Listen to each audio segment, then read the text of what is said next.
Merci d'être avec nous sur AL24 News au sommaire de l'actualité de ce mardi 13 février.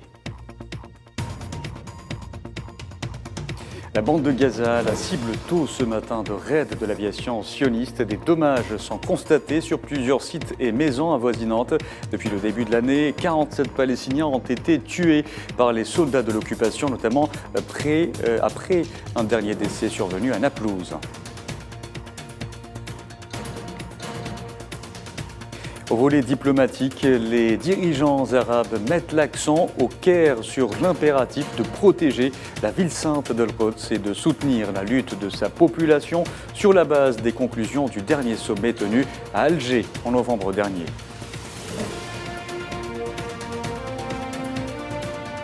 Après une mission héroïque en Syrie, la protection civile algérienne prépare son retour au pays après avoir retiré 35 victimes des décombres dans le gouvernorat d'Alep en Syrie, dont une personne vivante suite au séisme du 6 février. Et puis l'Algérie envoie une aide humanitaire supplémentaire de 70 tonnes destinée à la Syrie, pays toujours sous embargo.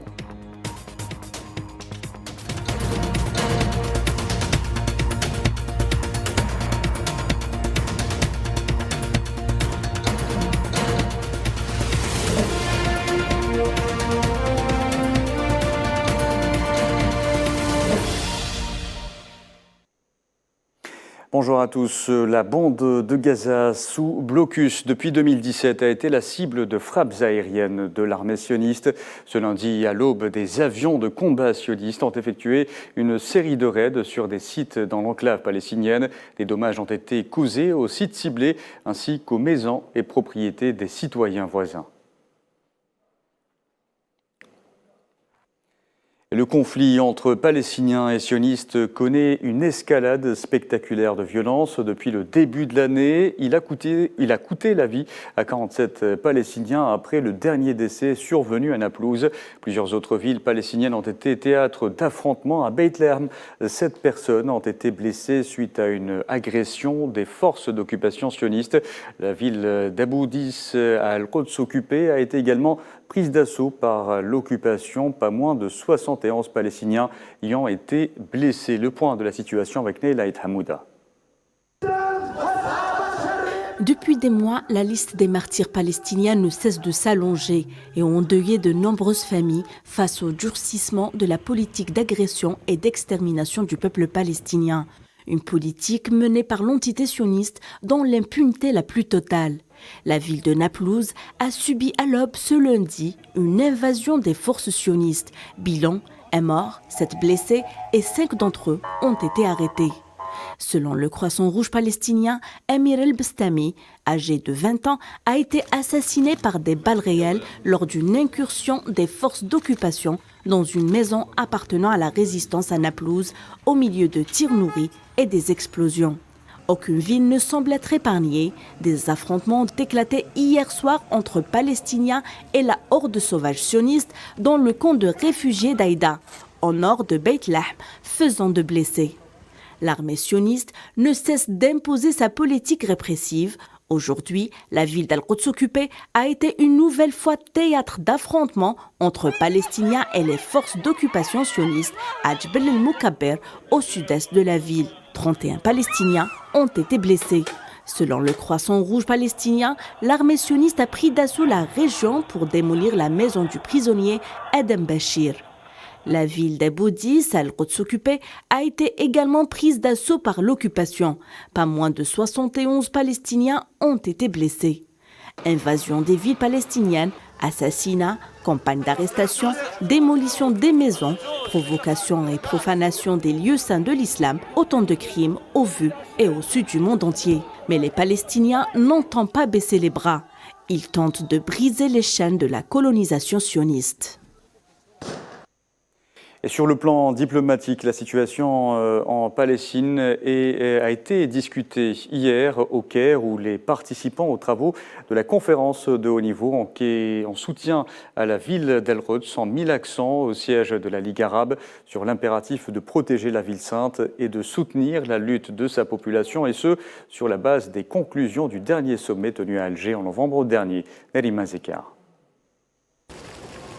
19 points au total sur l'impératif de protéger la ville d'Al-Quds. C'est ce qu'a conclu les participants aux travaux de la conférence de haut niveau en soutien à la ville sainte au Caire sous le thème « Résistance et développement ».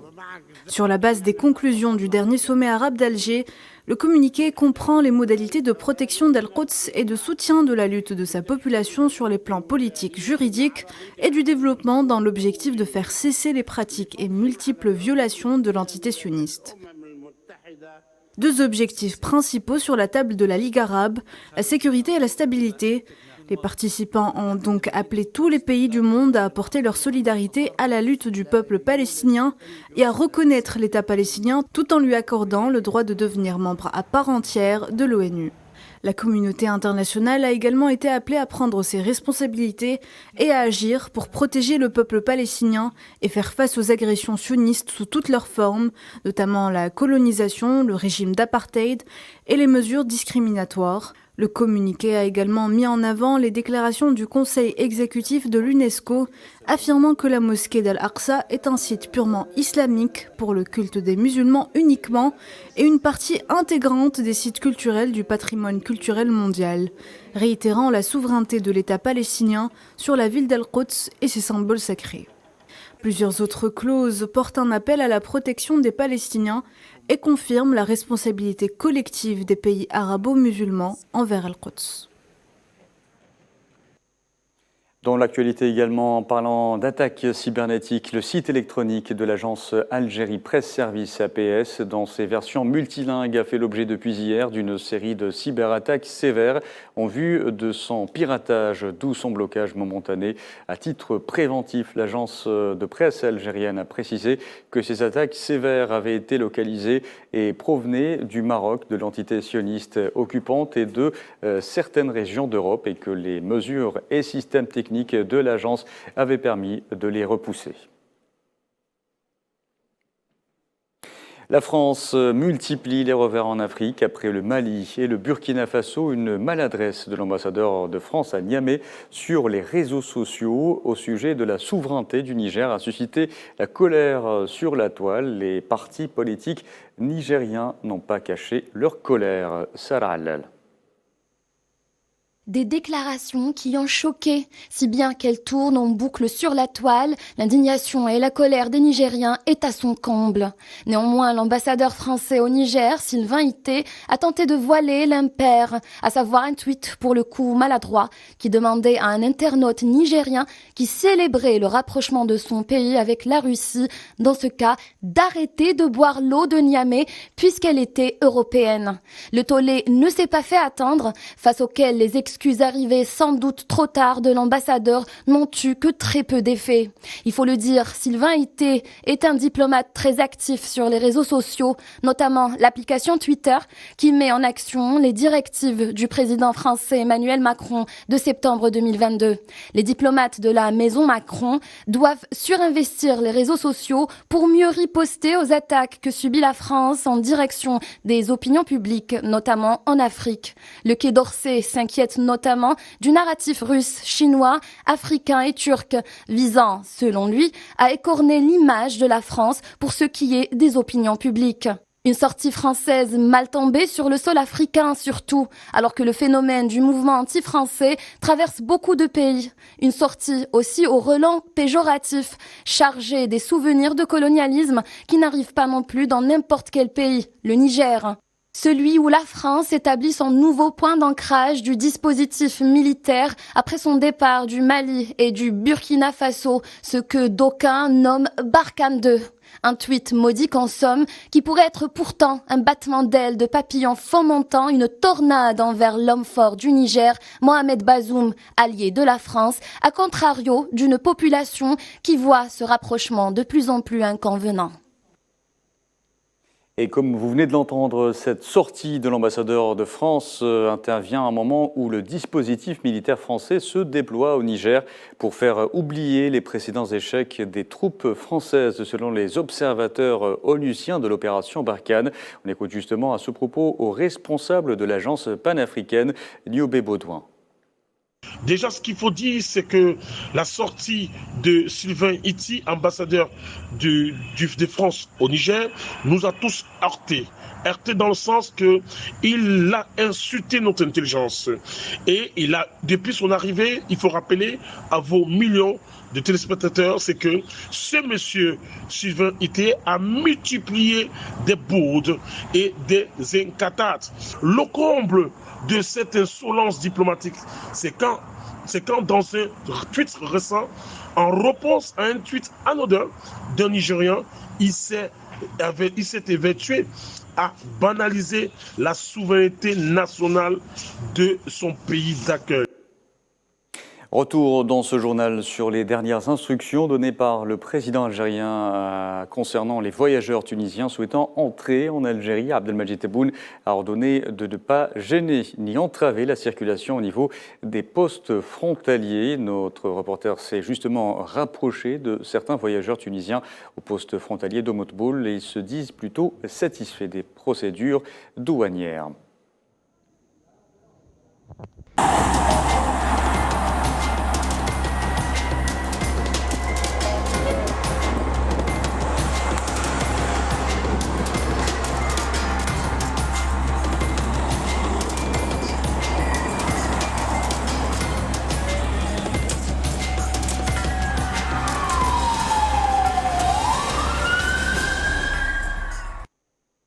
Dans notre dossier consacré au séisme dévastateur de magnitude 7,7 qui a secoué la Turquie et la Syrie, la mission algérienne des éléments de la protection civile à Alep en Syrie touche à sa fin. La Syrie compte à elle seule plus de 4500 morts. Les 86 agents de secours algériens dépêchés en Syrie ont pu retirer 35 victimes des décombres dans le gouvernorat d'Alep, dont une personne vivante.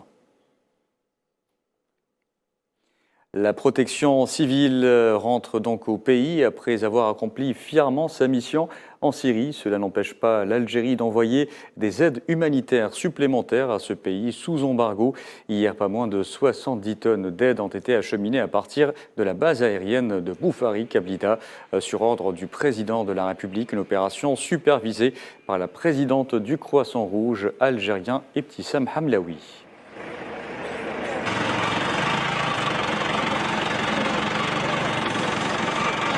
J'estime que c'était une action très très importante sur le plan symbolique et sur le plan effectif. On ne peut pas prendre la décision honnêtement tout seul parce qu'il y a aussi l'embargo, il y a les autorisations de survol. On crée là les dépôts du Croissant Rouge algérien sans plein. Tout le monde y a contribué, notamment les différents ministères et les citoyens aussi. Donc il n'y a pas de problème s'il y a une possibilité de faire d'ouvrir un autre pont aérien envers nos frères syriens. En Turquie voisine, le terrible séisme de magnitude 7,7 a fait jusqu'ici un nombre de morts effroyable, pas moins de 31 600 personnes y ont laissé la vie. En Turquie, toujours, le vice-président Fuat Oktay a annoncé que près de 35 000 membres des services de recherche et de secours étaient encore à pied d'œuvre dans les zones affectées par le tremblement de terre dans le sud du pays.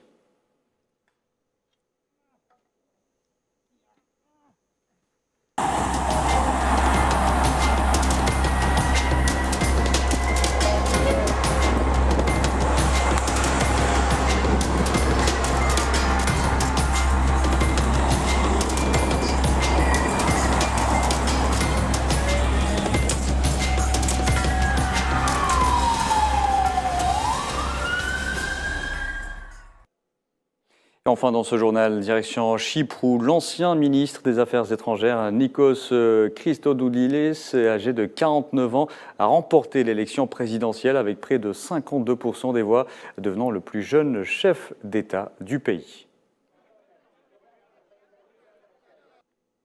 Voilà, c'est la dernière information de ce journal. Merci à vous de l'avoir suivi. Vous pouvez revoir ce programme sur le site d'Al24 News au travers de nos différentes plateformes en scannant le QR code qui s'affiche en bas de votre écran. Excellent après-midi.